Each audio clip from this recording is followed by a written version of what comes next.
Hi guys! Isama ko nga pala kayo dito sa pinagbibilhan ko ng cat litter. By the way, bumibili nga pala ako ng cat litter sa Kalanguya, Benguet, Poultry and Rice Supply, parang ganon. So, ang binibili ko po yung nasa unahan, Infinity One. I think 42 pesos yata siya per kilo. So, ayun, ang bili ko pala po dyan is usually one sako. Kaso last time nakabili na ako ng 5 kilos sa ibang store. So ang binili ko na lang po ngayon is 40 kilograms. So hindi ko nasa 1.6 siguro. So ayun, ano ba yan? Kinikilo na nga ni kuya yung aking binili. By the way, hindi ko pa yun nabayaran. Wala kasi akong cash, saka hindi ako nakapag-withdraw kahapon. Ang buti naman dito, napakabait ni ate kasi okay lang sa kanya bayaran ko pagka uwi ko na lang.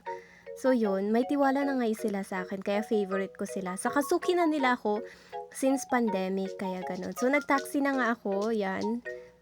And then, lagi talaga akong nagbibigay ng tip dun sa nagkikilo kasi parang happiness na rin yun. Parang ang saya nga pag magbigay ka ng tip. Parang ako din pag nag-work ako sa sa kainan, ganun. Parang ang saya sa feeling pag may nagbibigay sa'yo ng tip. Kahit 20 pesos lang, ganun. Pero hindi ka naman obligadong magbigay ng tip. So, yan, nag-taxi na nga ako pa uwi kasi mabigat siya. By the way, ang pinapagawa ko doon is pinapahati ko siya. Diba 40 kilos or 50 kilos siya minsan. Yan, dalawang sako para hindi ako mahirapan sa pagbaba kasi ganyan siya, guys. Kasi pag isang sako parang hindi ko yata kakayanin kasi mabigat na siya masyado. Yan, ako lang kasi nabubuhat niyan, guys. So, ayan, bubuhatin ko pa paloob. And then yung 50 kilos na yan, umaabot naman siya ng 1 month, guys. Yan nga pala po yung cat litter ng aking mga pusa. Ayun. Shout out, guys, sa mga gumagamit din ng mga ganito. Yung favorite ko is Infinity One. Nung gabi na pala, natulog muna ako pag uwi ko niyan kasi sobrang pagod ko, sobrang antok. So, gabi na ako nagpalit ng cat litter nila. And yon, ginagawa ko, tinanggal ko na yung dating cat litter. Tingnan nyo, mga pusa ko parang harang. And then, every 3 days ko siguro pinapalitan yung cat litter nila. Ayan nga pala si Brownies, every time na nagpapalit ako, lagi rin siyang nagsi-CR.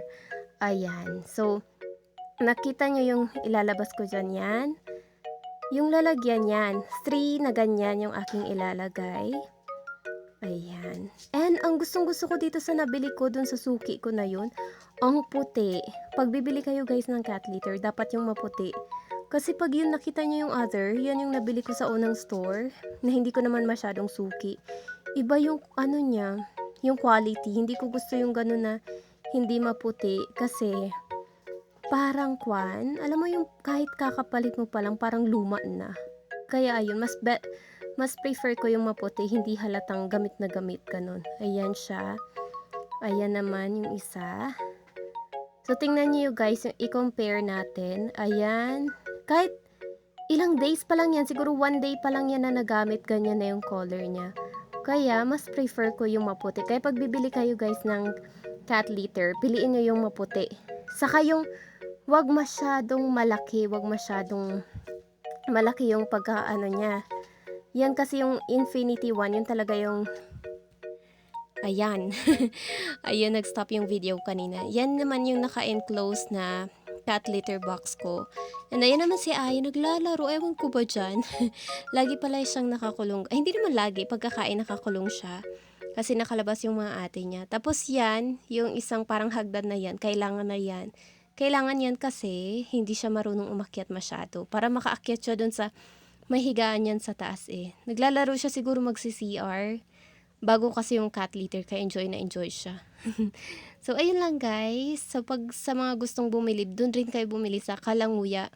Basta dun lang niya sa may Kalanguya nga. Sa may Julie's Bake Shop. Dun lang guys. Bye-bye!